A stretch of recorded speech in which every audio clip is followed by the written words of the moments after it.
Improving marriage sexuality, marital sexuality. What an interesting topic. My name is Paul Friedman. I founded the Marriage Foundation, and I'm excited about this topic because it gives me the ability to convey to people a very big difference between what marriage is supposed to be and what most people see marriage as. So I'm not going to get into how people see marriage, but what I am going to do is I'm going to ask you a question. I'm going to ask you this question, and I want you to answer it in your mind. The question is, why did you get married in the first place? Now, usually when I ask people that question, their first response is, oh, I fell in love with John. Oh, I fell in love with Kathy, the most amazing person I'd ever met, and so on and so forth. And that's not answering the question. The question is, why get married? And then when people understand that that's the question, they have really good answers like, well, that's what you do. I guess I was being a little sarcastic. That's not a great answer, is it? If you think about it, signing up for the rest of your life to be with one person exclusively because it's what you do? No. There are better answers. I've heard them. There's answers like, I wanted to be with someone who will love me and I will love them.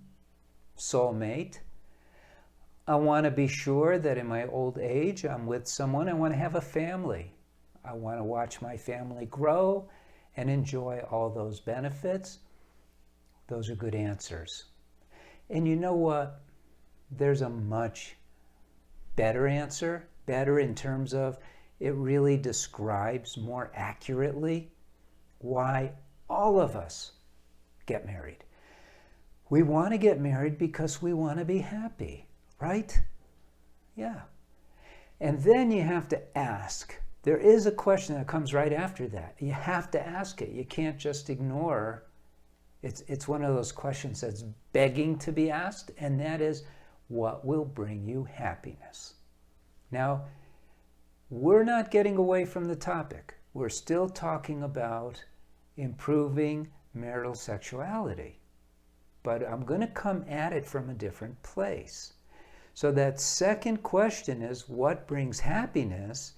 There is a universal, concrete, infallible answer.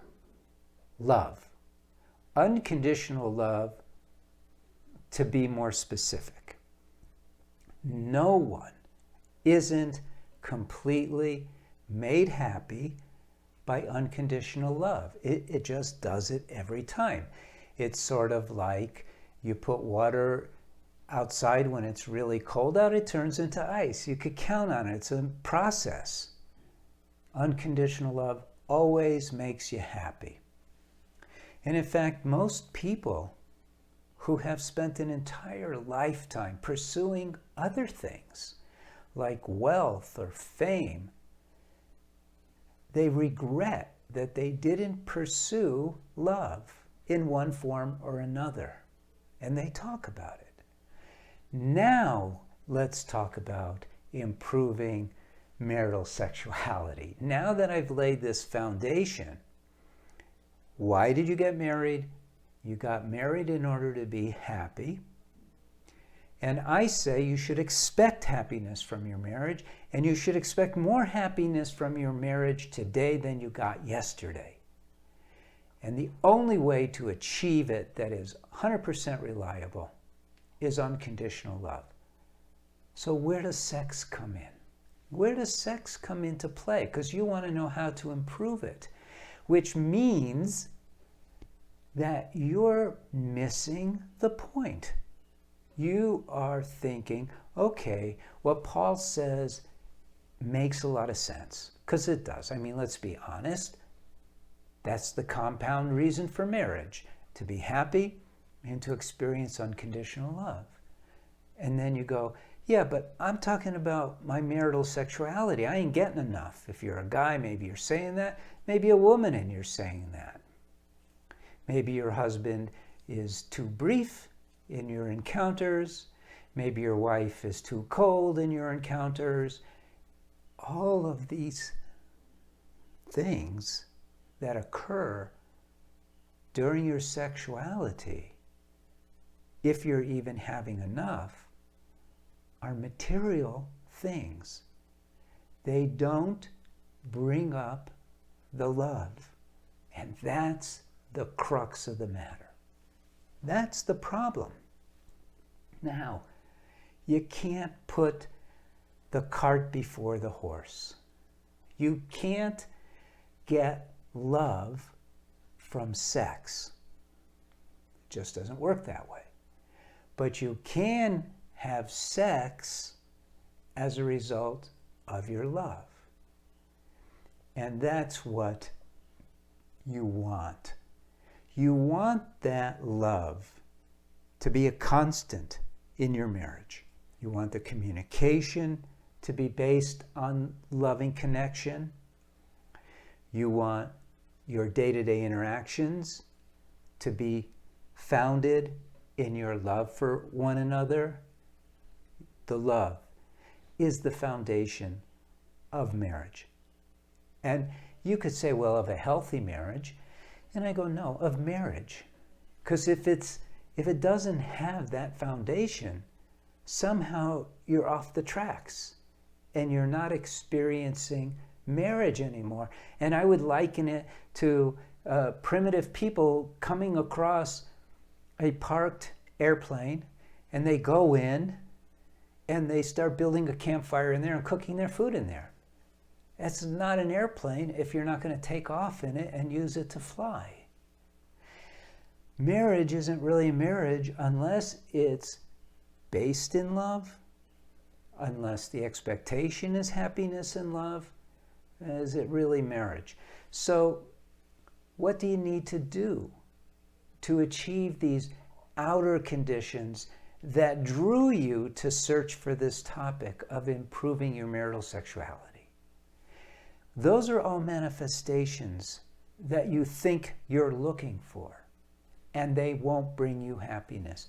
Most people, even when they're married, most engage in sexual intercourse for the purpose of either entertainment, recreation, biologically to release themselves, to drop tension, to have a need met that you're really liked, although you call it love.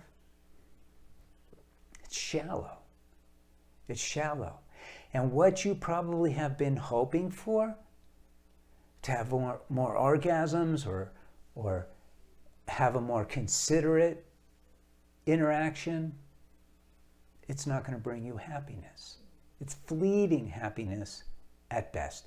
Or it's like a drug where you get off, you have your orgasm, and then eventually you're back to the need again. And I'm telling you, there's a much better way. And the better way is to go back to the root cause of marriage. The root cause of marriage is unconditional love and happiness that is expanding every single day of your lives. It's true. Why is this true? It's true because you are essentially a soul. You have a body and you have a mind, but you're a spiritual being, essentially. And then with the compound of the mind and the body, you know, it's like a dance between spirit and nature. And that's who you see yourself as, and that's how other people see you. Spiritually, it's called the ego, who you are. And I don't know what they call it in psych terms, because they don't understand. They don't say you're a soul who has a body and a mind, but you are. And so these things come into play. But the soul is love. It's love. You can't touch it. You can't touch love. You know that love is real. It's as tangible as anything you've ever experienced in your entire life. It's more tangible. Think back to when you first got married and you were at the altar, and all of a sudden it was like this, whoa, this super powerful surge of love. You felt it, and then you said, wow, this is the one. The only people who don't feel that are intoxicated. Everyone else feels it. And you want to know something else? Everyone who went to your wedding felt it. And whenever you go to someone else's wedding, you feel it. It's just there. It's tangible. It's spiritual. It's spiritual by definition because your five senses can't detect it. It can't be measured, weighed, or anything like that. And that's who you really are. And that is what needs to be fulfilled. You get married in order to fulfill that. So what's missing in every single marriage that is not perfect, and your marriage can and should be perfect, it's not that hard. What's missing is this knowledge of how to utilize your free will and your volition to incorporate those things within you to enhance the happiness and the love in your marriage. That's what's missing. So anyone, you can read dumb articles about jazzing up your sex life or using toys or whatever, and it'll just drain you. It will make your marriage worse because it distracts you from what is really necessary, from what is marriage. What is marriage? Marriage, literally. Okay, I came up with this definition. But marriage is a spiritual path that you are on with another person. They're on it too. But a spiritual path is a very individual thing. You are learning how to love someone unconditionally. Because as you give that love to your spouse, that's how you experience love. That's how you experience unconditional love. And you got to be very careful. I did a lot of research. I did a lot of study, and I've been at this for over 20 years to develop processes that actually work effectively but efficiently too to achieve the goal of marriage, which is happiness every day, expanding happiness, expanding love every single day. You're supposed to have that. It should be an expectation on your part. And you know what? You live in a bubble. The two of you live in a bubble. No one's supposed to come in there, just the two of you. So you look around at society, and I'm sure you have political opinions and you have social opinions about this and that.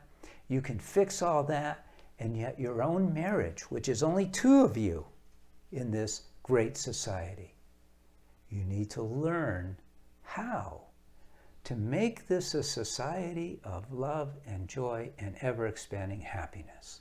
It can be done. It should be done. It's not difficult, but you do have to learn how. So that's it. That is how you improve marital sexuality, by improving the marriage in such a way that the sexual part of it is the loving part of it. It's the expression of intimacy part of it. And it will be very fulfilling.